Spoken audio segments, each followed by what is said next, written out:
Assalamualaikum warahmatullahi wabarakatuh. Selamat pagi Ananda soleh-soleha semua. Bagaimana kabarnya hari ini? Semoga semuanya dalam keadaan sehat, bersemangat, dan semoga selalu dimudahkan dalam berbuat kebaikan kepada semua orang. Oke, hari ini adalah hari Selasa, tanggal 13 Oktober 2020. Seperti biasanya setiap hari Selasa kita mengikuti pelajaran PAI atau Pendidikan Agama Islam. Nah, minggu lalu kita sudah melaksanakan yang namanya PTS, penilaian tengah semester, dan alhamdulillah untuk mata pelajaran agama Islam nilai Ananda soleh-soleha semuanya alhamdulillah semuanya nilainya bagus, nilainya memuaskan.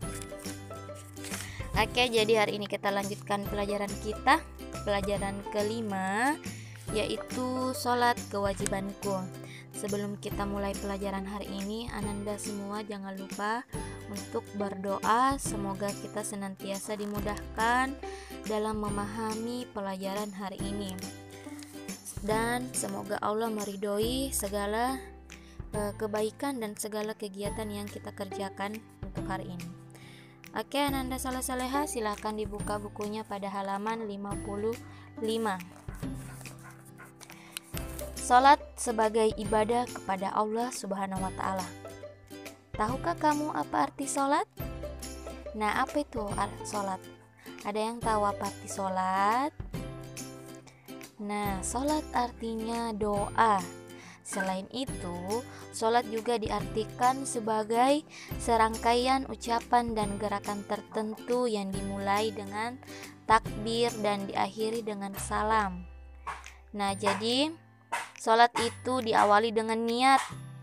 Kita berniat salat karena Allah Subhanahu wa Ta'ala. Kemudian takbir, dan di akhir salat ditutup dengan salam. Setelah salat barulah kita berzikir dan berdoa. Nah, salat merupakan rukun Islam yang kedua. Nah, jadi salat ini termasuk juga rukun Islam, tepatnya yang kedua. Apa tujuan melaksanakan salat? Ayo, apa tujuannya? Nah, salat merupakan bentuk ibadah kepada Allah Subhanahu wa Ta'ala. Jadi salat itu bentuk ibadah kita, bentuk ketaatannya kita, bentuk bukti ketaatan hambanya kepada Allah Subhanahu wa Ta'ala. Manusia wajib beribadah kepada Allah Subhanahu wa Ta'ala karena manusia diciptakan Allah Subhanahu wa Ta'ala hanya semata-mata untuk beribadah kepadanya, sebagaimana yang telah dijelaskan pada surah Az-Zariyat ayat ke-56. Kita sama-sama membacanya ya. Bismillahirrahmanirrahim. Wa ma khalaqtul jinna wal insa illa liya'budun. Artinya, aku tidak menciptakan jin dan manusia melainkan agar mereka beribadah kepadaku. Jadi satu-satunya alasan, satu-satunya tujuannya Allah menciptakan jin dan manusia itu melainkan agar mereka beribadah kepadanya, beribadah kepada Allah Subhanahu wa Ta'ala. Nah, melaksanakan sholat fardu merupakan bentuk ketaatan seorang muslim kepada Allah Subhanahu wa Ta'ala. Setiap muslim wajib melaksanakan sholat fardu dalam keadaan bagaimanapun. Jadi maksudnya dalam keadaan bagaimanapun, walaupun kita sementara bermain, sementara mengerjakan tugas, sementara belajar, dalam keadaan sakit pun kita diperintahkan untuk sholat. Kita masih diwajibkan untuk sholat selama kita masih hidup di dunia. Nah, kalau kita sakit, bagaimana caranya sholat, Bunda? Kalau kita sakit bisa dengan cara sholat sambil duduk atau sholat sambil baring. Nah, kalau kita tidak mampu untuk melakukannya seperti biasanya, yaitu dengan berdiri. Nah, meninggalkan sholat berarti meninggalkan perintah Allah Subhanahu wa Ta'ala. Perintah melaksanakan sholat fardu juga terdapat dalam firman Allah Subhanahu wa Ta'ala. Oke, silakan dilihat pada halaman 56 Quran surat Taha ayat 14. Bismillahirrahmanirrahim. Innani anallahu la ilaha illa ana fa'budani wa aqimit sholata li dzikri. Artinya, sungguh aku ini Allah, tidak ada Tuhan selain aku, maka sembahlah aku dan laksanakanlah sholat untuk mengingat aku. Jadi, makna dari Quran surah At-Taha ayat 14 tadi, tiada Tuhan selain Allah, maka sembahlah Allah dan laksanakanlah sholat untuk mengingat Allah Subhanahu wa Ta'ala. Jadi cara kita menyembah Allah, mengingat Allah itu dengan cara melaksanakan sholat. Nah, sholat fardu, ada yang tahu apa itu sholat fardu? Oke, sholat fardu adalah sholat yang jika dilaksanakan mendapat pahala dan jika ditinggalkan mendapat dosa. Nah, itu kenapa sholat fardu yang 5 waktu, sholat subuh, sholat duhur, asar, maghrib, dan isya itu diwajibkan karena apabila kita tinggalkan kita akan mendapat dosa, apabila kita laksanakan kita akan mendapatkan pahala. Laksanakanlah sholat fardu tepat waktu dan berjamaah. Barang siapa yang melaksanakan sholat fardu tepat waktu dan berjamaah, maka akan dicintai Allah Subhanahu wa Ta'ala. Ayo, siapa yang mau dicintai Allah Subhanahu wa Ta'ala? Saya, Bunda. Maka laksanakanlah sholat tepat pada waktunya dan dengan berjamaah. Boleh berjamaah di rumah, boleh berjamaah di sekolah, dan di masjid. Nah, yang selanjutnya, hikmah ibadah sholat. Hikmah, apa hikmahnya ketika kita melaksanakan sholat? Apa manfaatnya melaksanakan ibadah sholat? Nah, sholat merupakan ibadah yang sangat penting dalam Islam. Nah, sholat merupakan hal yang sangat penting dalam Islam. Yang pertama dihisab di hari akhir adalah sholatnya kita. Nah, sholat juga merupakan tiang agama. Jadi, seperti juga dikatakan bahwa tadi sholat itu merupakan bukti ketaatan kita kepada Allah. Karena kita diciptakan di bumi ini, di dunia ini itu hanya semata-mata agar bisa beribadah kepada Allah Subhanahu wa Ta'ala.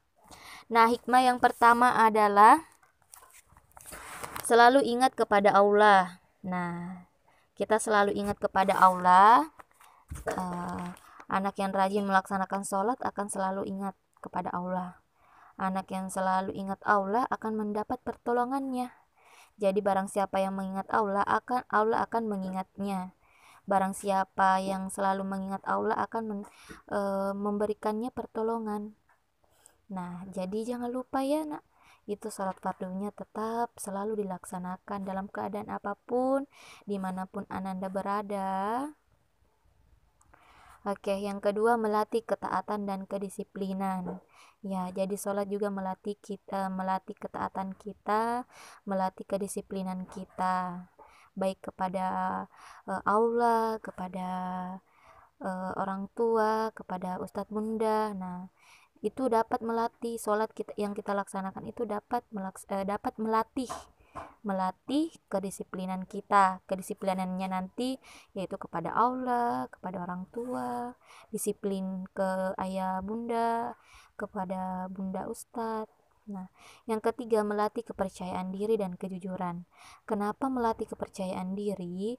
Karena bacaan sholat kita itu kita lafalkan bacaannya dengan percaya diri, dengan rasa yakin bahwa bacaan yang kita baca tadi, yang kita lafalkan tadi itu benar, sudah benar. Jadi itu dapat melatih kepercayaan diri seorang muslim. Kemudian selain melatih kepercayaan diri juga melatih kejujuran kita. Nah, yang keempat, menghindarkan diri dari perbuatan maksiat. Nah, maksiat atau zina. Nah, jadi sholat ini dapat menghindarkan kita dari perbuatan tersebut. Anak muslim yang rajin melaksanakan sholat akan senantiasa mengingat Allah. Jadi anak yang sholatnya rajin, sholatnya terjaga itu insya Allah anak tersebut akan selalu mengingat Allah, akan selalu berbuat baik, karena selalu ingat bahwa yang kita lakukan, misalkan melakukan perilaku yang tercela, itu kita dapat terhalangi karena kita selalu mengingat Allah Subhanahu wa Ta'ala. Jadi itu hikmahnya sholat, supaya kita bisa terhindar dari perbuatan yang tercela. Yang kelima, melatih diri untuk menjaga kebersihan dan kesucian. Nah, kenapa bisa? Karena ketika kita melakukan sholat itu sebelumnya pakaiannya harus bersih, kita harus wudhu. Nah, itu yang pertama, karena kebersihan juga sebagian dari iman. Jadi kita harus bersih menghadap Allah Subhanahu wa Ta'ala, itu harus bersih. Alat sholatnya harus bersih, sajadahnya, kitanya juga harus bersih. Jadi harus berwudu dulu sebelum sholat.